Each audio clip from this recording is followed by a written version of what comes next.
Alors bonjour à tous, je suis Stéphanie Benlem-Selmi, formatrice, enseignante spécialisée en communication et sciences cognitives, également psychopédagogue, chef d'entreprise et auteur sur différents thèmes, notamment l'entrepreneuriat au féminin et l'enseignement, la formation, la pédagogie.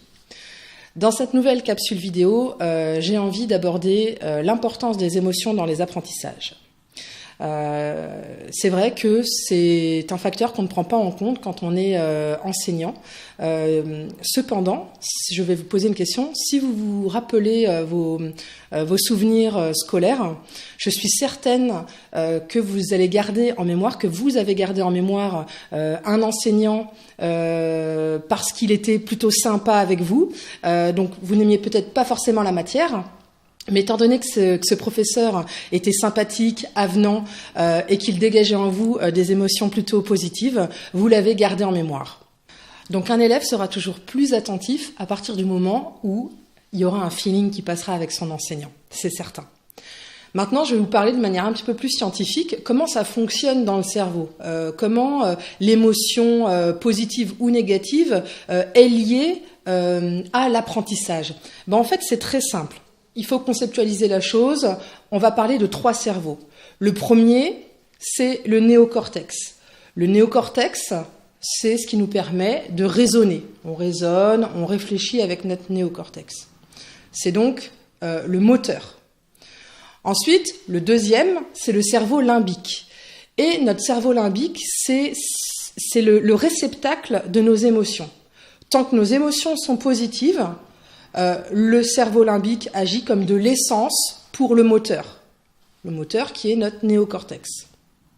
Par contre, à partir du moment où une émotion générée est négative, alors là, en fait, on a le cerveau reptilien qui va intervenir comme un fusible, et le cerveau reptilien va couper le cerveau limbique et le néocortex.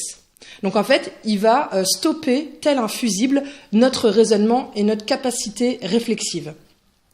C'est pour ça qu'il est absolument nécessaire, important et primordial, quand vous êtes dans votre position d'enseignant et de pédagogue, de susciter un maximum d'émotions positives. Parce qu'en fait, vous donnez de l'essence au moteur, donc le cerveau limbique continue à fonctionner et surtout à faire fonctionner le néocortex qui permet à vos élèves de raisonner, de continuer dans leur réflexion.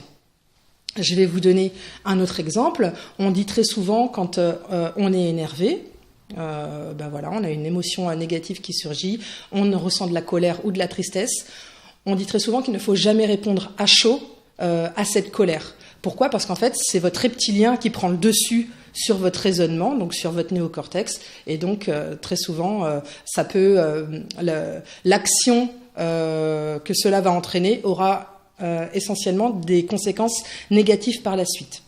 À partir du moment où vous avez une émotion négative, en fait, votre cerveau reptilien a plusieurs manières de répondre.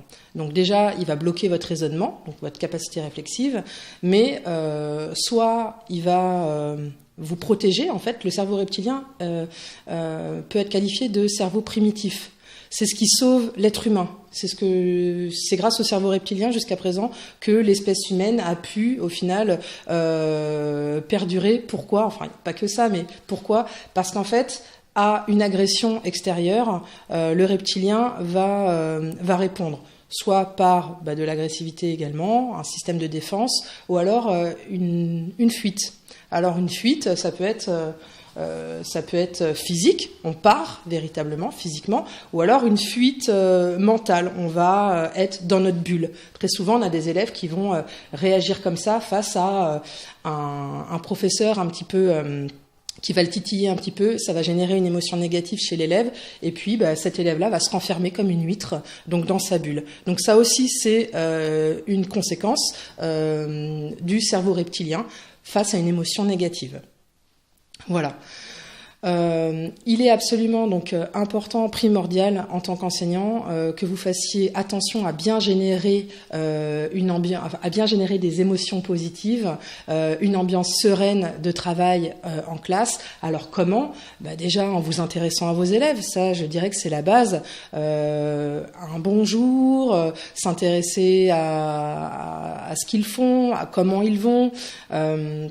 Prendre le temps de la discussion avec eux, alors que ce soit des petits ou des plus grands, peu importe.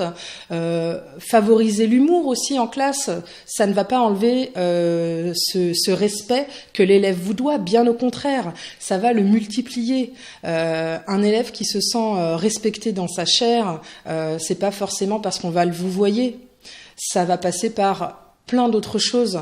Ça va passer par justement l'intérêt que vous allez lui porter, le fait de rire avec lui, le fait de proposer des activités pédagogiques en lien avec leurs intérêts. Si vous avez des classes d'adolescents au collège ou au lycée, si vous savez ce qu'ils regardent par exemple à la télévision ou sur les jeux vidéo ou les thèmes de leur sortie extrascolaire, eh bien proposez une activité pédagogique sur ces thèmes-là.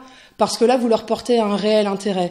Et je peux vous assurer que eh bien, vous aurez un véritable retour de la part de vos élèves si vous réussissez à susciter des émotions positives tout le temps auprès d'eux. Je peux vous assurer que le retour sera extrêmement bénéfique pour vos enseignements.